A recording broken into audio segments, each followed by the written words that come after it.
ഓം നമ ശിവായ. ഓം നമ ശിവായ. ഓം നമ ശിവായ. ഓം ശ്രീ ശിവമഹാപുരാണം 73-ാമത്തെ ഭാഗം ഇപ്പോൾ പാരായണം ചെയ്യണു. ഈ ഭാഗം എല്ലാവരും കേൾക്കണം എന്ന് വിനീതമായിട്ട് പ്രാർത്ഥിക്കുന്നു. മല്ലികാർജുന ജ്യോതിർലിംഗം മഹാദേവൻ സുബ്രഹ്മണ്യ സ്വാമിക്ക് കാണിച്ചു കൊടുക്കുന്നതാണ്. ക്രൗഞ്ചം എന്നുള്ള സ്ഥലത്താണ്. അപ്പോൾ അത് ആഫ്രിക്കയാണെന്നാണ് പറയുക. 12 ജ്യോതിർലിംഗങ്ങളാണ്.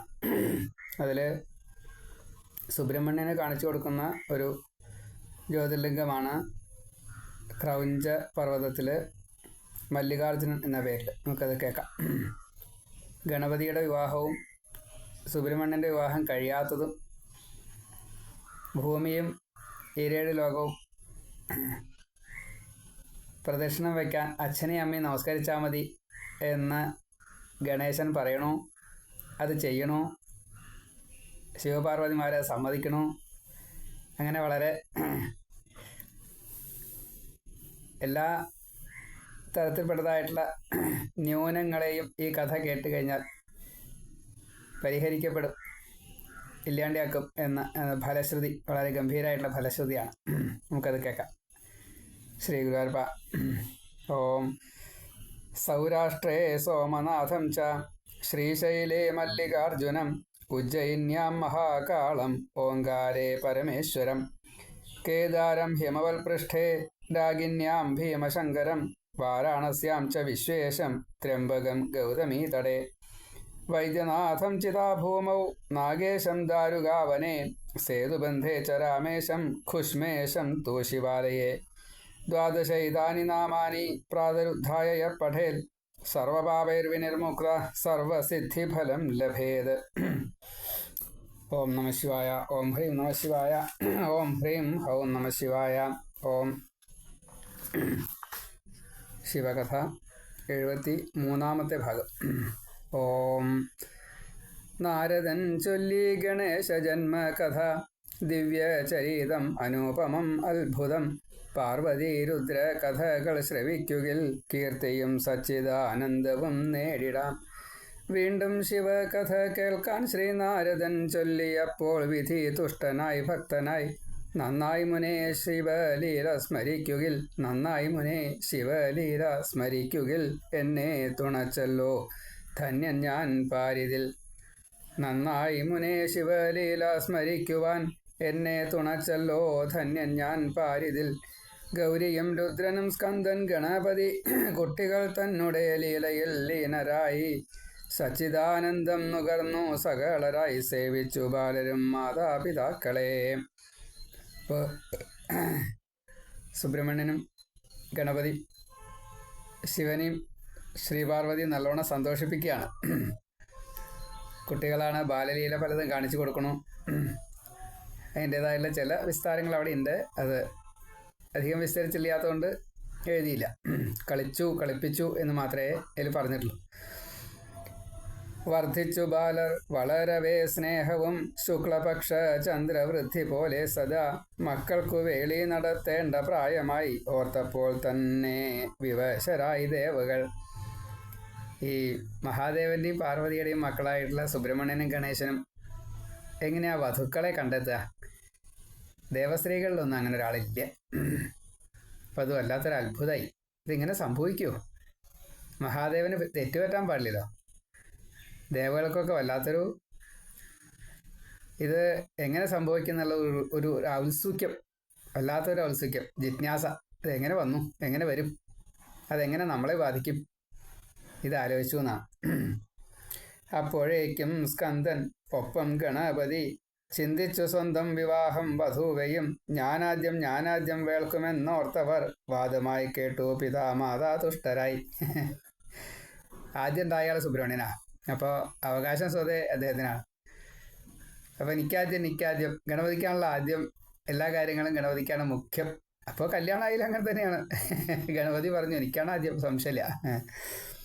വിസ്മിതരായി ശിവപാർവതിമാരുടൻ മക്കളോടോതി പറഞ്ഞതു ചെയ്യുവാൻ തുല്യരായി ഞങ്ങൾ ഗണിക്കുന്നു നിങ്ങളെ പന്തയം വയ്ക്കാം ജയിച്ചാൽ വിവാഹവും. ഇപ്പോൾ ചെറിയൊരു പന്തയം വയ്ക്കാം, എന്നിട്ടേ തീരുമാനിക്കാൻ പറ്റൂ. പന്തയത്തിൽ ആരാ ജയിച്ചാൽ ആൾക്ക് ആദ്യം വിവാഹം, അത്രയേ ഉള്ളൂ. രണ്ടുപേർക്കുണ്ട് വിവാഹം, ഇല്ലായിട്ടല്ല. ആരാദ്യം ഭൂമി വലം വെച്ചു വന്നിടും, ആ സുതനാദ്യം വിവാഹം പിന്നന്യനും. ഇങ്ങനെ കേട്ടപ്പോൾ ഓടിപ്പോയി ഷൺമുഖൻ, ഭൂമി വലം വയ്ക്കാൻ ഭക്തൻ ശിവസുതൻ. ഇപ്പൊ സുബ്രഹ്മണ്യന്റെ വാഹനം മയിൽവാഹന, മയിലാണ്. ഗണപതിയുടെ വാഹനം ഇല്ല. ഗണപതി വെച്ചാൽ തടിച്ച ശരീരം, മറ്റാള് യോദ്ധാവാണ്. അപ്പോൾ എല്ലാവിധ കഴിവുകളും സൗകര്യങ്ങളൊക്കെ ഉണ്ട്. അത് ഗണപതി കണക്കാക്കി ഇത് ഏട്ടൻ ആദ്യം പോയി വരുന്നുള്ള കാര്യം ഉറപ്പ്. അപ്പോൾ സൂത്രം എന്തെങ്കിലും ചിന്തിക്കണമല്ലോ. അത്ര ബുദ്ധിശാലിയാണ് ഗണപതി, വലിയ തലയാ. അപ്പോൾ ഗണപതി ചിന്തിച്ചു കാര്യമായി, എന്നേക്കാൾ വേഗത്തിലെത്തിയിടും ഷൺമുഖൻ. മറ്റു വഴികളെ ചിന്തിച്ചറിയവേ വേഗം കുളിച്ചെത്തി കുമ്പിട്ടു താതനെ. അച്ഛനും അമ്മയും എൻ പൂജയേൽക്കണം, ചൊല്ലി സുതൻ 2 പീഠമിട്ടു മുത. ചെയ്തു ഗണേശൻ സവിസ്തരം പൂജകൾ, 7 വലം വെച്ചു മാതാപിതാക്കളെ. അതാണ് യഥാർത്ഥത്തിലുള്ള ബുദ്ധി. നമ്മളൊരു കാര്യം സാധിക്കണം വെച്ചാൽ കുറേശ്ശെ സോപ്പിടുക, പുകഴ്ത്തുക, പൂജിക്കുക, ഇതൊക്കെ അതിൽ പെട്ടതാണ്. ഇവർ പൂജയാണ്, ദേവനല്ലേ. അപ്പം അതുകൊണ്ട് അത് കഴിഞ്ഞ് പ്രദക്ഷിണം വെച്ചു, 7 വലം വെച്ചു എന്നാ. നല്ല വിഭവങ്ങളുണ്ട് പിതാക്കളെ, നന്നായി സ്തുതിച്ചു പ്രസന്നവദനരെ. പിന്നെ യോതി എൻ്റെ വേളി നടത്തണം, പന്തയത്തിൽ ജയം നേടി ഞാൻ വന്ധ്യരെ. സംശയമില്ലല്ലോ, ഞാൻ എന്താ പന്തയത്തിൽ ജയിച്ചിരിക്കണു. ഇപ്പം എന്തേ ചെയ്തത്? പൂജിച്ചു, പ്രദക്ഷിണം വെച്ചു, സ്തുതിച്ചു. എന്നിട്ട് അമ്മമാരോട് അവർ പ്രസന്നരായി എന്ന് കണക്കാക്കിക്കൊണ്ട് തന്നെ പറയാണ്, ഞാൻ പന്തയത്തിൽ ജയിച്ചു. ഭൂമി വലം വയ്ക്കാൻ പോയാൽ വന്നിട്ടില്ല കേട്ടോ, ഗണപതിയായിട്ട് പോകാൻ നിന്നിട്ടുമില്ല. അപ്പോൾ ശിവനോദി ഭൂമി പ്രദക്ഷിണം ചെയ്തു വരൂ, ആദ്യം വേളി നടത്തിടാം. കാടും കടലും കര നദി പർവ്വതം എല്ലാം പ്രദക്ഷിണം ചെയ്തു വരൂ ജവാൽ. ചൊല്ലി ഗണപതി അമ്മയെ പിതാവേ ഞാൻ, സൃഷ്ട്യാദി ചെയ്യും പിതാമാതാ ഈശ്വരെ. ധർമ്മിഷ്ഠരെ ജഗൽക്കാരണ രൂപരെ, ജ്ഞാനസ്വരൂപരെ ചെയ്തു പ്രദക്ഷിണം.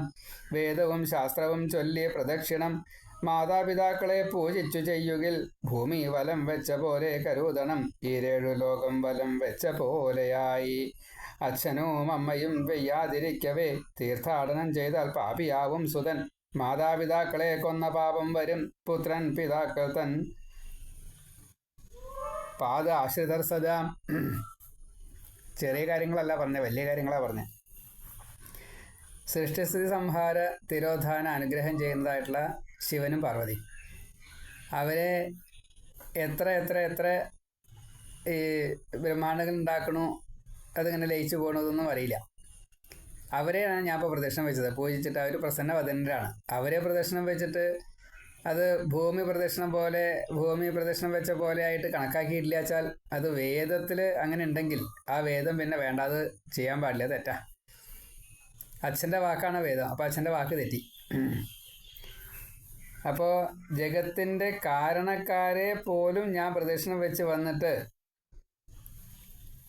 അത് ഭൂമി പ്രദക്ഷിണം വെച്ച പോലെ ആയില്ല എന്ന് അച്ഛൻ പറയാച്ച അച്ഛൻ്റെ വാക്കും തെറ്റി, വേദവും തെറ്റി, ശാസ്ത്രവും തെറ്റി. അപ്പം അതുകൊണ്ട് എനിക്ക് വിവാഹം ആദ്യം വേണം. മാത്രമല്ല അച്ഛനും അമ്മയും വയ്യാതിരിക്കുന്ന സമയത്ത്, ഇപ്പം അച്ഛനും അമ്മയ്ക്കും വയ്യാതിരിക്കുക, എന്താ കാരണം? ആരുടെ കല്യാണമാണ് ആദ്യം നടത്തേണ്ടത് എന്ന് ചിന്തിച്ചും കൊണ്ടിരിക്കുക എന്നാ. അതാണ് വയ്യായിക. അപ്പം അച്ഛനും അമ്മയ്ക്ക് വയ്യായുണ്ട്. അങ്ങനെ അച്ഛനും അമ്മയ്ക്കും വയ്യായുള്ള സമയത്ത് മകൻ തീർത്ഥാടനത്തിന് പോയി, ആ തീർത്ഥാടനത്തിന് ഒരു ഫലമില്ല. ഇവിടെ അച്ഛനും അമ്മയും ശുശ്രൂഷിക്കുക വേണ്ടത്. അതാ അപ്പം ഞാൻ ചെയ്തത്. നല്ലോണം പൂജിച്ചില്ലേ, ഇഷ്ടംപോലെ ആഹാരം എന്തൊക്കെയാണ് കൊടുത്താൽ ശരിയില്ല. ഗണപതി ആയതുകൊണ്ട് ഈ വിചാരിക്കണതിൻ്റെ മുന്നേ അത് സാധിക്കും. അപ്പോൾ അതുകൊണ്ട് പലതും കൊടുത്തിട്ടുണ്ടാവും. അപ്പോൾ അതുകൊണ്ട് കാര്യങ്ങളൊക്കെ ശുഭല്ലേ. ഇപ്പം അച്ഛനും അമ്മയും പ്രസന്നവദനരാണ്. അപ്പം അതുകൊണ്ട് ഇപ്പം ഞാൻ ചെയ്തതല്ലേ ശരി. ഇനി അഥവാ ഇങ്ങനെ പോവുകയാണെന്ന് വെച്ചാലോ അച്ഛനും അമ്മയും കൊന്ന പാപ വരിക. കാരണം ആ സമയത്തേക്ക് ശുശ്രൂഷ ഒന്നും ചെയ്യാൻ പറ്റിയില്ല, അച്ഛൻ മരിക്കില്ലേ. അപ്പോൾ അവരെ കൊന്ന പാവല്ലേ വരിക. അപ്പം അങ്ങനെയൊന്നും സംഭവിച്ചില്ല, അതൊക്കെ ശുഭമാണ്. അപ്പം എൻ്റെ കല്യാണം ആദ്യം നടത്തൂ. പാദം കഴുകിയ വെള്ളം മതി മമ, പാപം കളയുവാൻ വേണ്ട ഭൂചുറ്റലും. പുത്രൻ അമ്മ പിതാ സ്ത്രീക്കു പതി, പുത്രൻ അമ്മ പിതാ സ്ത്രീക്ക് പതി, ഗുരു ശിഷ്യനും ഭൃത്യന് സ്വാമിപാദാശ്രയം. അപ്പോൾ കുട്ടികൾക്ക് അമ്മയാണ്, അതേപോലെ കുട്ടികൾക്ക് അച്ഛനാണ്. പുത്രൻ അമ്മ, പിത. അതുപോലെ സ്ത്രീകൾക്ക് ഭാര്യമാർക്ക് എന്നർത്ഥം, ഭർത്താവാണ്. അതേപോലെ ഗുരുവിന് ശിഷ്യന് ഗുരുവാണ്. ഭൃത്യന്മാർക്ക് സ്വാമിയാണ്. പ്രജകൾക്ക് രാജാവാണ്. ഇങ്ങനെ ഓരോരുത്തർക്കും അവരവരുടേതായിട്ടുള്ള ഈ യജമാന ഭൃത്യഭാവമുണ്ട്. അപ്പോൾ ഇവിടെ അച്ഛനും അമ്മയും എനിക്ക് എൻ്റെ അർത്ഥത്തിൽ ഏറ്റവും മികച്ചതായിട്ടുള്ള ഭാവത്തിലാണ്. പിന്നെ ഭഗവാനും ഭക്തനും എന്ന നിലയ്ക്കും എനിക്ക് അങ്ങനെയാണ് വരിക. പിന്നെ ലോകം മുഴുവൻ ഉണ്ടാക്കിയ ആളാണ്. ആ ലോകം മുഴുവൻ ഉണ്ടാക്കുന്ന ആളുമാണ്. ഇങ്ങനെ ഉണ്ടായിക്കൊണ്ടേ ഇരിക്കുകയാണ്. അപ്പോൾ ആ ഒരു ആശ്രിത ഭാവം എനിക്കുണ്ടാവുമ്പോൾ ഞാനല്ലേ അതിന് അർഹത. ശംഭോ ഗിരിസുതേ വേദം പറഞ്ഞവ ചെയ്താൽ ലയിക്കും തവ പാതേ നിശ്ചയം. അല്ലെങ്കിൽ നിങ്ങൾ അസത്യരായി തീർന്നിടും, ആകയാൽ എൻ്റെ വിവാഹം നടത്തണം. അല്ലെങ്കിൽ വേദങ്ങൾ തെറ്റെന്ന് ചൊല്ലണം, ഞാൻ ചെയ്ത പൂജ വൃഥാവില എന്നതും. എന്നോതി മൗനിയായി ഉണ്ണി ഗണപതി, ബുദ്ധിമാനുത്തമൻ ജ്ഞാനി സിദ്ധേശ്വരൻ. ഇതൊക്കെ ഇങ്ങനെ ചൊല്ലി കേട്ട് കഴിഞ്ഞപ്പോൾ അച്ഛനും അമ്മയ്ക്കും വലിയ സന്തോഷമായി. അവർ ഇനി എന്താ വേണ്ടേ എന്ന് ചിന്തിക്കാൻ തുടങ്ങി എന്നർത്ഥം. ഇത്ര ബുദ്ധിയോ ഗണപതിക്ക്? അപ്പോൾ ശിവയും ഭ്രമിച്ചുപോയി ഏറെ പ്രശംസിച്ചു പുത്രനെ വിസ്മിതൻ. ആത്മജ്ഞൻ തന്നെ നീ ശുദ്ധചിത്തൻ സുധാ, നിന്റെ വാക്ക് സദാ സത്യം ഗണപതേ. ദുഃഖിതർ ജ്ഞാനികളെങ്കിൽ തൽവൃത്തികൾ ദുഃഖം നശിക്കും തീ ശീതമകറ്റും പോൽ. സൂര്യനാൽ രാവും ഹിമവും മറഞ്ഞിടും, ബുദ്ധിയാണ് ബലം ധർമ്മമാണ് ബലം. ഇപ്പോൾ നീ പറഞ്ഞതൊക്കെ ശരിയാണ്. അപ്പോൾ നിർമ്മല ചിത്തനായി എങ്കിൽ ആത്മാവിനെ അറിയും. അപ്പോൾ ആ ഒരു ഭാവത്തിൽ ഇപ്പോൾ ഉണ്ണി ഗണപതി ആ ഒരു അവസ്ഥയിൽ എത്തിയിട്ടുണ്ട്.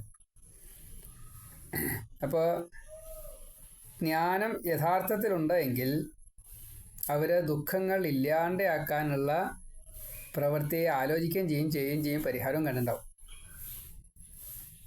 സൂര്യൻ എപ്രകാരത്തിലാണോ മഞ്ഞുരുക്കണത്, ഇരുട്ടിനെ അകറ്റണത്, അതേപോലെ തീ എങ്ങനെയാണോ ഈ ശീതം ഇല്ലാണ്ടാക്കിയിട്ട് വെളിച്ചം തരും, അതേപോലെ ചൂട് പാകാക്കിയിട്ട് തരും. അതുപോലെ എല്ലാ ദുഃഖങ്ങളും ഈ സൽപ്രവൃത്തികളെ കൊണ്ട് നശിക്കും. അപ്പോൾ അത് ബുദ്ധിപരമായിട്ടാണ് ചെയ്തത്. ഇത് തന്നെയാണ് ധർമ്മം. അതുകൊണ്ട് നീ ചെയ്തത് ശരിയാ, നിനക്ക് അർഹതയുണ്ട്. നീ ചെയ്തതു ശരി സമ്മതിച്ചു സുധ, എന്നോതി കല്യാണ കാര്യം സ്മരിച്ചവർ. ഓർത്തോ ശിവൻ വിശ്വരൂപന്റെ മക്കളെ, സിദ്ധിയെ ബുദ്ധിയെ അപ്പോൾ ആ താതനും. എത്തി ദർശിച്ചു ശിവനെ ശിവയെയും, രുദ്രേച്ഛ ചെയ്യാൻ കൊതിച്ചു പ്രജാപതി. വേഗത്തിൽ വേളി നടന്നു ഗംഭീരമായി, ദേവകളൊക്കെയും പങ്കുചേർന്നു അതിൽ. ഇപ്പം വിശ്വരൂപൻ്റെ 2 കുട്ടികളുണ്ട്, സിദ്ധി ബുദ്ധി. അവർക്ക് വിവാഹപ്രായമായിട്ടുണ്ട്. ഇത് ആർക്ക് കൊടുക്കും? സിദ്ധിയും ബുദ്ധിയും അതീവ സുന്ദരികളാണ്, ജ്ഞാനമുണ്ട്, മറ്റ് പലതുമുണ്ട്. വിശേഷങ്ങൾ കുറച്ചൊന്നല്ല, അനവധിയുണ്ട്. ആർക്കാ കൊടുക്കുക എന്ന് വിചാരിച്ചിരിക്കുകയാണ് വിശ്വരൂപൻ. അപ്പോൾ ആ സമയത്താണ് മഹാദേവൻ സ്മരിക്കുന്നത്. ഒന്നും ഇങ്ങോട്ട് ഒരു ഇവിടെ വന്നപ്പോൾ ഗണപതിക്ക് കല്യാണം നിശ്ചയിച്ചിട്ടുണ്ട്. ആരാ വധു വേണ്ടെന്നുള്ള അറിയില്ല. അതുകൊണ്ട് അങ്ങയുടെ മക്കളായിക്കോട്ടെ എന്ന് പറഞ്ഞു. ഇനി ഇതിൽ കൂടുതൽ സന്തോഷം എന്താ കിട്ടാനുള്ളത്? അപ്പോൾ അതിന് വേണ്ട ഒരുക്കങ്ങൾ. പിന്നെ വിശ്വരൂപൻ എങ്ങനെയാ വെച്ചാൽ അവിടെ വിചാരിക്കുന്നതിൻ്റെ മുന്നേ കാര്യങ്ങളൊക്കെ നടക്കും. അവിടെ പന്തൽ കെട്ടാനൊന്നും പ്രയാസമില്ല, നിമിഷം വേണ്ട. ഗണപതിക്കും പറ്റും, ശിവനും പറ്റും, പിന്നെ പാർവതിയുടെ കാര്യം പറയണ്ടല്ലോ. അപ്പോൾ ആ കാര്യങ്ങൾ വളരെ ഭംഗിയായിട്ട് ഇവിടെ നടന്നു കഴിഞ്ഞു. സുബ്രഹ്മണ്യം ഇവിടെ വല വെച്ചുകൊണ്ടിരിക്കുക മയിലിൻ്റെ പുറത്ത്, ഒന്നും ആയിട്ടില്ല. അപ്പോൾ ആ സമയത്ത് എല്ലാവർക്കും സന്തോഷമായി. സുബ്രഹ്മണ്യൻ്റെ കാര്യം കുറച്ച് കഴിഞ്ഞിട്ടേ പറയുള്ളൂ. മർത്യർ ഋഷി മുനി സർവരും തുഷ്ടരായി സിദ്ധിയും ബുദ്ധി ഗണേശനും. സിദ്ധിക്കു ക്ഷേമനും ബുദ്ധിക്കു ലാഭനും ജാതരായി പുത്ര ഗണേശനോ 2 പേർ. ഇപ്പോൾ ഇവിടെ കല്യാണം കഴിഞ്ഞു, 2 കുട്ടികളുണ്ടായി. 2 പേർക്കും ഓരോ കുട്ടികൾ. എത്രയാ സന്തോഷം സിദ്ധിക്കുക ചോദിച്ചാൽ നിശ്ചയില്ല. കാരണം കല്യാണം നടന്നു ക്ഷേമൻ എന്നുള്ള എവിടെയാണോ എത്തിച്ചേരേണ്ടത് വെച്ചാൽ അവിടെ എത്തിച്ചേർക്കുക എന്നതാണ്. കൈലാസത്തിൽ മഹാദേവൻ്റെ അടുത്താണ് എത്തിച്ചേർന്നതേ. അപ്പോൾ പിന്നെ ക്ഷേമം തന്നെയാണ്. അതേപോലെ തന്നെ ബുദ്ധിക്ക് ഗണേശനിലുണ്ടായുള്ള ഉണ്ണിയാണ് ലാഭൻ. എന്താ ജന്മലാഭം? ഭഗവാന്റെ ലയിക്കല. അത് സാധിച്ചുകൂടെ? ഗണപതിയുടെ ഭാര്യ ആവുക, മഹാദേവൻ്റെ അടുത്ത് താമസിക്കുക. അപ്പോൾ ഇത് രണ്ടും ഈ വിശ്വകർമ്മ വിശ്വരൂപൻ്റെ മറ്റേ പുത്രിമാർക്ക് സാധിച്ചു. അവരാ സന്തോഷം. അവർക്കുണ്ടായിട്ടുള്ള കുട്ടികളും അങ്ങനെ തന്നെയാണ്. യോഗക്ഷേമം എന്നാ പറയുക. അത് എന്നും നിലനിൽക്കുന്നതാണ്. ഭഗവാനുമായിട്ടുള്ള യോജിപ്പെത്തി അത് എന്നും നിലനിൽക്കുകയും ചെയ്യും. ജന്മലാഭം ഗണേശനും സിദ്ധി ബുദ്ധികൾക്കും കിട്ടി. മക്കള് ഇങ്ങനെയായി. ഇങ്ങനെ സൗഖ്യം ഭുജിക്കവേ ഷൺമുഖൻ ഭൂമണ്ഡലം ചുറ്റി വന്നു ഗിരിയിലായി. നാരദൻ സർവകഥകളും ചൊല്ലിനാൻ ശ്രീ ഗണേശ വേളിപുത്രരുണ്ടായതും. അങ്ങനെ ഇവിടെ സുഖമായിട്ട് കഴിയുക. ആ സമയത്താണ് സുബ്രഹ്മണ്യൻ മയിലിൻ്റെ പുറത്ത് തിരിച്ചു വരണത്. ഇവിടെ വന്നപ്പോൾ അകത്തേക്ക് കയറിയില്ല. അതിൻ്റെ മുന്നേ തന്നെ നാരദൻ പറഞ്ഞു, അതേ അനിയൻ്റെ വിവാഹം കഴിഞ്ഞു, 2 കുട്ടികളൊക്കെ ആയിട്ടുണ്ട് കേട്ടോ. അനിയൻ്റെ വിവാഹം കഴിഞ്ഞു, 2 കല്യാണം കഴിഞ്ഞു. വിശ്വരൂപൻ്റെ മക്കളാ. സിദ്ധി ബുദ്ധി. അപ്പോൾ സിദ്ധിക്ക് ക്ഷേമം എന്നുള്ള മകൻ ഉണ്ടായി, ബുദ്ധിക്ക് ലാഭൻ എന്നുള്ള മകൻ ഉണ്ടായി. ഇങ്ങനെയൊക്കെ സന്തോഷത്തിലാണ് അവരിയ്ക്കുന്നത്. അതിൽ പങ്കുചേർന്നോളൂ എന്നാ പറഞ്ഞത്. അതെ അനിയൻ്റെ കല്യാണം ആദ്യം നടക്കുക. അനിയൻ പ്രദക്ഷിണം വെച്ചിട്ടില്ല എന്നുള്ള ഉറപ്പ്. ഞാൻ ഈ കഠിനാധ്വാനം ചെയ്തിട്ട് ഇവിടെ വന്നിരിക്കുക. എന്നിട്ട് കേട്ടതോ എനിക്ക് വിപരീതമായിട്ട്. കോപിച്ചു സ്കന്ദൻ ഗമിച്ചു ക്രൗഞ്ചത്തിലായി. അച്ഛനമ്മ ചൊല്ലിയ ആശ്വാസമെങ്കിലും അന്നു മുതൽ കാർത്തികേയൻ കുമാരനായി. മൂലോകം വാഴ്ത്തി കുമാരനെ ശ്രേഷ്ഠനായി. പാർവതിയുടെ മകനാണല്ലോ. 2 പേരും പാർവതിയുടെ മക്കളാണെങ്കിലും അനവധി കാലത്ത് തപസ് ചെയ്തിട്ടാണ് മഹാദേവനെ ഭർത്താവായിട്ട് കിട്ടിയത്. എന്നിട്ട് അതിലുണ്ടായി ഉണ്ണിയ കുമാര സംഭവം. വലിയൊരു കഥയാണ്. അപ്പോൾ ആ കുമാരൻ ഇങ്ങനെ ദുഃഖിച്ച് കണ്ടു കഴിഞ്ഞപ്പോൾ പാർവതിക്ക് വലിയ വിഷമായി. പാർവതി നല്ലോണം ആശ്വസിപ്പിച്ചു. അതേപോലെ തന്നെ മഹാദേവനും ആശ്വസിപ്പിച്ചു. നിത്യ യൗവനം, നിത്യ കുമാരത്വം. ഇപ്പം ഇന്നും 12 വയസ്സാണോ ഇനി 16 വയസ്സാണോ എന്ന് ശരിയാ. ആണുങ്ങൾക്ക് സ്വതേ 16 വയസ്സും പെണ്ണുങ്ങൾക്ക് 12 വയസ്സും എന്നാണ് പറയുക. അങ്ങനെയാണ് ദേവന്മാരുടെ ഒരു രീതി. അങ്ങനെയാണ്. നിത്യം 16 വയസ്സ്. കൃഷ്ണനായാലും സുബ്രഹ്മണ്യനായാലും ഒക്കെ അങ്ങനെയാവും. കുമാരൻ എന്നുള്ള അവസ്ഥയിലാണ്, യുവാവായിട്ടില്ല. അപ്പോൾ എല്ലാവർക്കും എന്നും ഈ സനൽകുമാരന്മാർ 5 വയസ്സേ ഉള്ളൂ. അപ്പോൾ ഇവിടെ അങ്ങനെയല്ല, കുറച്ചിനും പ്രായമായിട്ടുണ്ട്. അപ്പോൾ ഇവിടെ എന്നും ഈ പ്രായത്തിൽ നിലനിൽക്കുന്നതുകൊണ്ട് ദേവസേന ആധിപത്യമുണ്ട്. ഇനി സുബ്രഹ്മണ്യൻ്റെ വിവാഹമുണ്ട്. അത് ദേവസേനയാണ് മറ്റേ ഭാര്യയായിട്ട് വരാം. ഓം നമ ശിവായ, ഓം നമ ശിവായ. അപ്പോൾ ഈ ക്രൗഞ്ച പർവ്വതത്തിലേക്ക് പോയി എന്നാണ് പിണങ്ങിയിട്ട്. അച്ഛനും അമ്മയും ആശ്വസിപ്പിക്കുകയൊക്കെ ചെയ്തു, അതില്ലായിട്ടല്ല. പക്ഷേ കാർത്തികേയന് ഇവിടെ അനിയൻ്റെ കല്യാണം നടത്തി കൊടുക്കുകയും ചെയ്തു. തൻ്റെ കാര്യത്തിൽ യാതൊരു ശ്രദ്ധയില്ല എന്നും കുട്ടികളെ പോലെ തന്നെ ഒരു പരാതി. പിന്നെ ദൃഢനിശ്ചയമാണ്. അത് പിന്നീടാണ് ദേവസേന വിവാഹം കഴിക്കുന്നതൊക്കെ. ദേവസൈന്യങ്ങളുടെ സൈന്യാധിപനായിട്ടാണ് ഈ ഉണ്ണി ആദ്യമേ തന്നെ വരണത്. താരകാസുരനെ വധിക്കാൻ വേണ്ടിയിട്ട് ശിവനും പാർവതിക്കും ഉണ്ണിയായിട്ട് പറഞ്ഞയാളാണ്. അപ്പോൾ അതിൽ ദേവസേന അധിപതി, അത് ദേവസേന എന്നുള്ളൊരു സ്ത്രീ, ഒരു കന്യകയാണ് വിവാഹം കഴിക്കുന്നത്. അപ്പോൾ വിവാഹം ഉണ്ട്, അത് സമയമാണേ ഉള്ളൂ. ഇങ്ങനെ നിത്യകുമാരത്വം അത് ആ ദേവസേനയ്ക്കുണ്ട്. ഒരു വ്യത്യാസമില്ല, പ്രായമാവണ വിഷയമില്ല. അങ്ങനെ എല്ലാവരാലും ഈശ്വരൻ എന്നുള്ള നിലയ്ക്ക് ഗണേശനെയും അതേപോലെ തന്നെ സുബ്രഹ്മണ്യനെയും കാണണം എന്നുള്ളത് മഹാദേവനും അവിടെ വിധിച്ചു. പിന്നെ അസ്ട്രോളജറാണ്. അസ്ട്രോളജി രണ്ടും മറ്റേ സുബ്രഹ്മണ്യൻ്റെ സ്പെഷ്യൽ PhD ആണ്. അദ്ദേഹത്തിൽ നിന്നാണ് പുറത്തേക്ക് വന്നത്. അതെ, ഒരു തവണ ശിവൻ്റെ ജാതകം ഗണിച്ചപ്പോൾ ലേശമൊന്ന് മറ്റേ ശിവന് ഒരു ചെറിയൊരു ജാള്യത വരുന്ന രീതിയിലായിപ്പോയി പറഞ്ഞതേ. അപ്പോൾ ശപിച്ചു, പകുതിയെ നീ പറയുന്നതൊക്കെ ശരിയാവുള്ളൂ, പകുതി ശരിയാവില്ല, ഒട്ടമൊക്കെ മൊട്ടമൊക്കെ ഇല്ല എന്നാ. അപ്പോൾ ജ്യോതിഷമൊക്കെ അങ്ങനെയാണ്. ജ്യോതിഷം 100% ശരിയാവില്ല. പകുതി ശരിയാവും, പകുതി ശരിയാവില്ല, അങ്ങനെയാണ്. അപ്പോൾ എന്താ വെച്ചാൽ അത് മുഴുവൻ കണ്ടെത്താൻ സാധിക്കില്ല, ഒരു മറവ് വരും എന്നാണ്. അപ്പോൾ ആ മറവ് ജ്യോതിഷത്തിൻ്റെ കുഴപ്പമില്ല, ഇത് മഹാദേവൻ്റെ ശാപമാണ്. പിന്നെ കലികാലത്തിൽ അതിൻ്റേതായ ദോഷങ്ങളുണ്ടാവും. അപ്പോൾ നമുക്ക് ഫുള്ളായിട്ട് പഠിക്കാനെന്നുള്ള കഴിവുണ്ടാവില്ല, അത്ര ഓർമ്മശക്തി ഉണ്ടാവില്ല. പിന്നെ ഈശ്വരന്മാരുടെ ഒരു സ്വാധീനം, ഈശ്വരന്മാരുടെ ഒരു അനുഗ്രഹം, തഥാസ്തു ദൈവം എന്നൊക്കെ ഉണ്ട്. അതൊക്കെ ചിലപ്പോൾ ശരിയായി എന്ന് വരും, അത്രയേ ഉള്ളൂ. മറ്റു ചാവുമ്പോൾ കുറച്ച് മുഴുവൻ ഈശ്വരൻ നമുക്ക് അധീനനായിട്ട് വരില്ല. അത്രയ്ക്കുള്ള ഉപാസനയൊന്നും കലികാലത്ത് ചെയ്യാൻ സാധിക്കില്ല. അതുകൊണ്ടാണ്. പിന്നെ ശിവൻ്റെ ശാപം കൂടി ഉണ്ടാകുമ്പോൾ ജ്യോതിഷം അങ്ങനെയാണ് വരിക. കർമ്മങ്ങളൊക്കെ ചെയ്യുമ്പോൾ അങ്ങനെയാണ്. ശരിക്കും ഫലിക്കാറുണ്ട്, ഫലിക്കില്ല എന്നല്ല, പക്ഷേ ഫലം ഇങ്ങനെ വരിക. അത് ഈ ഒട്ടോക്കില്ല. അപ്പോൾ കർമ്മങ്ങൾക്കും അതേപോലെ തന്നെ ഈ ന്യൂനത വരും. അതിപ്പോൾ പല കാര്യങ്ങളിലാവും. ശുദ്ധി വലിയ പ്രശ്നമാണ്. ദ്രവ്യമായാലും മറ്റേ കർമ്മമായാലും മന്ത്രമായാലും പിന്നെ ഭാവമായാലും മനുഷ്യനല്ലേ. ഇപ്പോൾ പല ഭാവവ്യത്യാസങ്ങളുണ്ടാവും. അപ്പോൾ ആ ഭാവഗ്രാഹിയാണ് ജനാർദ്ദനെ. അപ്പോൾ അതുകൊണ്ട് അത് ശിവനായാലും അതെ, മഹാദേവി ആയാലും അതെ, ഒരുപോലെ തന്നെയാണ്. അപ്പോൾ അതുകൊണ്ട് ആ ഫലത്തിനും അങ്ങനെ ചിലർ കുഴപ്പമുണ്ട്. ഇവിടെ ഗണേശനാവൊന്നും വേണ്ടി വന്നില്ല. അതുകൊണ്ടാണ് സിദ്ധിയും ബുദ്ധിയും കുട്ടികൾക്ക് ക്ഷേമനും ലാഭനും കൊടുക്കാനുള്ള കാരണം. അപ്പോൾ ഈ ശാപത്തിന് ശേഷം പിന്നെ ഉള്ളത് ഒരു ലേശം പ്രശ്നം. അത് യുഗം, പിന്നെ യുഗമൊന്നും പ്രശ്നമില്ല ഇപ്പോൾ കലികാലം. അതുകൊണ്ട് കൂടുതലുണ്ട്, അത്രയേ ഉള്ളൂ. എല്ലാ യുഗത്തിനും ഇതേപോലെ തന്നെയാണ്. അപ്പോൾ കാർത്തികേയനെ എല്ലാവരും ഗണേശനെ പോലെ തന്നെ കണക്കാക്കാൻ തുടങ്ങി. പൂജ ആദ്യം ഗണപതിക്ക് തന്നെയാണ്. മറ്റു കാര്യങ്ങളൊക്കെ ഈ സുബ്രഹ്മണ്യനും അതേപോലെ തന്നെ ഒരു ഈശ്വരന്മാരുടെ രക്ഷകനായിട്ടല്ലേ, ദേവന്മാരുടെ ഇന്ദ്രാദി ദേവന്മാരുടെ രക്ഷകനായിട്ടല്ലേ വന്നത്.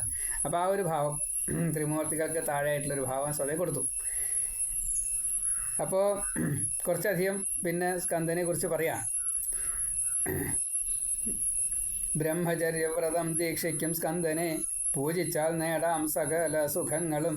സ്കന്ദഷഷ്ടി ശുക്ലവൃദ്ധി സ്കന്ദഷഷ്ടി ശുക്ലവൃശ്ചിക വാവിനും ദേവകളും കൂടി കാണും കുമാരനെ.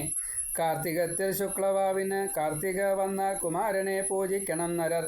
പാപം നശിക്കും, സുഖം നേടും നിത്യവും, ജ്ഞാനവും മുക്തിയും നേരിടും സർവഥാ. അപ്പോൾ അതിന് ചില വിധികളൊക്കെ വിധിച്ചു.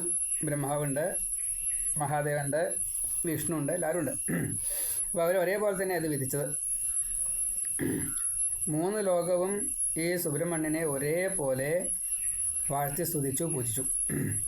അതിൽ കാർത്തിക മാസത്തിൽ ഈ ശുക്ലപക്ഷ വാവിന്, കൃഷ്ണപക്ഷം ശുക്ലപക്ഷം, ഇവിടെ പൗർണമിക്ക്, ശുക്ലപക്ഷം എന്ന് പറഞ്ഞാൽ പൗർണമിയാണ്. പൗർണമി ആ വാവിന് കാർത്തിക വരും കൂടി ചെയ്താൽ പിന്നെ എന്തായാലും കൃത്തികാപുത്രനാണല്ലോ. അപ്പോൾ കാർത്തികേയനാണ്. അതുകൊണ്ട് വെളുത്ത വാവിന്, കാർത്തിക മാസത്തിലെ വെളുത്ത വാവിന്. അതേപോലെ സ്കന്ദഷഷ്ടി, അവിടെ ശുക്ലപക്ഷത്തിൽ വൃശ്ചികത്തിൽ പൗർണമിക്ക് ഒക്കെ സ്കന്ദനെ പൂജിച്ചു കഴിഞ്ഞാൽ വലിയ വലിയ വലിയ നേട്ടങ്ങളാണ് കിട്ടുക. എന്തൊരു തിരക്കാ ഈ സുബ്രഹ്മണ്യൻ്റെ അമ്പലങ്ങളിലൊക്കെ സ്കന്ദഷഷ്ടിക്ക് ഭയങ്കര തിരക്കാണ്. അതേപോലെ കാർത്തിക മാസത്തിൽ ഈ പൗർണമിക്ക്, വൃശ്ചിക മാസത്തിലെ പൗർണമിക്ക് ഒക്കെ അങ്ങനെയാണ്. എല്ലാ പാപവും നശിക്കും. അതിനുശേഷം സ്കന്ദൻ ഇങ്ങനെ പിരിഞ്ഞു പോയി എന്ന് പറയാം. സ്കന്ദൻ പിരിഞ്ഞു പോയപ്പോൾ ഗിരീസുത സങ്കടത്തോടോതി ശങ്കര എന്നെയും ക്രൗഞ്ചത്തിൽ കൊണ്ടുപോകണം മഹാപ്രഭോ എന്നു കേട്ടു ശിവൻ ജ്യോതിസ്വരൂപനായി. അപ്പോൾ പാർവതിക്ക് വലിയ സങ്കടമായി. ഇവിടെ സുബ്രഹ്മണ്യൻ തപസ് ചെയ്തിട്ടല്ല, എന്നാൽ ചെയ്തിട്ടില്ല എന്ന് പറയല്ല കേട്ടോ. ശിവപുരാണ പ്രകാരം ലേശം തപസ് ചെയ്തതായിട്ട് പറയുന്നുണ്ട്. ഇപ്പോൾ നമ്മൾ വായിക്കുന്ന ശിവപുരാണമാണ്, ഈ രംഗത്തിലല്ല. ഒരു ലേശം അത് വേറൊരു ജ്യോതിർലിംഗ വിവരണം എന്ന് പറഞ്ഞിട്ടൊരു ഭാഗമുണ്ട്, ആ ഭാഗത്ത് പറയുന്നുണ്ട്. അപ്പോൾ പാർവതി പറഞ്ഞു, എനിക്ക് മകനെ കാണണം, നമുക്ക് പോകാം അങ്ങോട്ട് എന്ന് പറഞ്ഞു. അപ്പോൾ മഹാദേവൻ ഇങ്ങനെ കാത്തിരിക്കുക. അങ്ങനെ രണ്ടുപേരും കൂടിയിട്ട് അവിടെ പോയിട്ട് ഇങ്ങനെയാണ് കണ്ടത്. ജ്യോതിർലിംഗം കാണിച്ചു കൊടുത്തു എന്നാ. ക്രൗഞ്ചത്തിൽ പ്രത്യക്ഷനായി ജ്യോതിർലിംഗമായി മല്ലികാർജുനൻ എന്ന് 12 ഏകനായി. സജ്ജന മുക്തി സകാമർക്ക് അഭീഷ്ടവും നൽകി പ്രതിഷ്ഠിതനായി ശിവൻ മുത. അപ്പോൾ ക്രൗഞ്ചത്തിൽ ഈ മല്ലികാർജുന ജ്യോതിർലിംഗമായിട്ട് എന്നും ഈ 12 ജ്യോതിർലിംഗങ്ങളാണ്. ആ 12 ജ്യോതിർലിംഗങ്ങൾ ഒരേപോലെ അതാത് ഭക്തന്മാരെ അനുഗ്രഹിച്ചു എന്നാണെങ്കിലും ഏത് ജ്യോതിർലിംഗത്തെ മഹാദേവനായിട്ട് കണ്ട് പൂജിച്ചാലും എല്ലാ അഭീഷ്ടങ്ങളും സാധിക്കും. ഇവിടെയും കിട്ടും, ഇഹ പര കിട്ടും, രണ്ടും കിട്ടുന്ന. ഇപ്പോൾ സജ്ജനങ്ങൾക്ക് മുക്തി കിട്ടും, അതേപോലെ ആഗ്രഹങ്ങൾ മുഴുവൻ സാധിച്ചു കിട്ടുകയും ചെയ്യും. അത് ഭഗവാനൊക്കെ തന്നതായിട്ടുള്ളൊരു അനുഗ്രഹമാണ്. ഇവിടെ ശിവന് പുത്രനായിട്ടുള്ള ഈ സുബ്രഹ്മണ്യ സ്വാമിക്ക് കൊടുത്ത ഒരു വരമാണ് ഈ ജ്യോതിർലിംഗം മല്ലികാർജുനൻ എന്ന പേരിൽ. സ്കന്ദനും ശൗരിയും സ്കന്ദനും ഗൗരിയും മല്ലികാർജുനൻ ഹരൻ ഒപ്പം അമാവാസി ദർശിച്ചാൽ നേരിടാം പാപനാശം രോഗനാശം മനസ്സുഖം കാര്യസാധ്യം പുത്രവിത്ത യശസ്ഥിരം. അപ്പം ഇതൊക്കെ ആ മല്ലികാർജുനെ മാത്രമല്ല കേട്ടോ, ഏത് ജ്യോതിലിംഗത്തിലെ കണ്ടാലും അത് അമാവാസി ദിവസമാവുക, അതേപോലെ പൗർണമി ദിവസമാവുക, അതൊക്കെ പ്രത്യേകമാണ്. സ്വതേ മറ്റേ പൗർണമി ദിവസമാണ്, ഇവിടെ ഈ ഇത് അമാവാസി ദിവസമാണ്. അപ്പോൾ കൂടുതലായിട്ട് പ്രകാശം അതാണ്. ഇക്കഥ കേട്ട് പറഞ്ഞ് സ്മരിക്കുകിൽ മുക്തി നേടാം മുനേ എന്നു ചൊല്ലി വിധി. ഭക്തിയും രുദ്രന്റെ പ്രീതിയും നേരിടാം അദ്വൈത ജ്ഞാനവും നൽകും മഹേശ്വരൻ. ഫലശ്രുതി ധാരാളമാണ്, കുറച്ചൊന്നല്ല. എല്ലാ അർത്ഥത്തിലും രുദ്രപ്രീതിയോട് കൂടിയിട്ട് ജീവിക്കാൻ സാധിക്കും. അപ്പോൾ പിന്നെ ഒന്നിനൊരു കുറവുണ്ടാവില്ല. അതേപോലെ മുക്തിയും കിട്ടും. ഇങ്ങനെ ആ രുദ്രസംഹിത, ഈ കുമാരഖണ്ഡം അവിടെ സമാപിക്കുകയാണ്. ഇങ്ങനെയുള്ള ഈ കഥ ആരാണോ കേൾക്കുന്നത് അവർക്ക് എല്ലാ സുഖങ്ങളും ഭഗവാൻ മഹാദേവൻ പാർവതിയോടൊത്ത് നൽകുമാറാകട്ടെ. സിദ്ധിയും ബുദ്ധിയും ഗണപതിയും അതേപോലെ സുബ്രഹ്മണ്യനും നമുക്ക് വേണ്ടത് എന്തൊക്കെയാണോ വേണ്ടത് വെച്ചാൽ അതൊക്കെ ലാഭമായിട്ട് തീരട്ടെ, ജന്മലാഭം ആയിട്ട് തീരട്ടെ. മഹാദേവനിലെത്താൻ മഹാദേവൻ തന്നെ നമ്മെ അനുഗ്രഹിക്കട്ടെ എന്ന് പ്രാർത്ഥിക്കണം. ഈ വീഡിയോ എല്ലാവർക്കും ഷെയർ ചെയ്യണമെന്ന് പ്രാർത്ഥിക്കണം. ഞാൻ വടശ്ശേരി ഹരി നമ്പൂതിരി, 9048039304 എൻ്റെ phone number. Shri share like ചെയ്യണം, അതേപോലെ ഷെയർ ചെയ്യണം, എല്ലാവരും കാണട്ടെ. ശിവപുരാണം ഇത് വായിക്കുമ്പോൾ എന്തൊരു സുഖമാണെന്ന് ചോദിച്ചാൽ എനിക്ക് വായിക്കാത്ര അറിയില്ല എന്നേ ഉള്ളൂ. നന്നായിട്ട് വായിക്കാൻ പറ്റും. ഒരു 6-7 തരത്തിൽ ട്യൂൺ ഇട്ടിട്ട് തന്നെ പാടാൻ പറ്റും, അതല്ലാതെ കണ്ടും പാടാൻ പറ്റും. അതെല്ലാം ലഭിക്കുമാറാവട്ടെ. സർവത്ര ശിവനാമകീർത്തനം. ഹര ഹര മഹാദേവ. ശ്രീ ശിവപാർവതിമാരേ ശരണം. നാരായണ നാരായണ നാരായണ നാരായണ.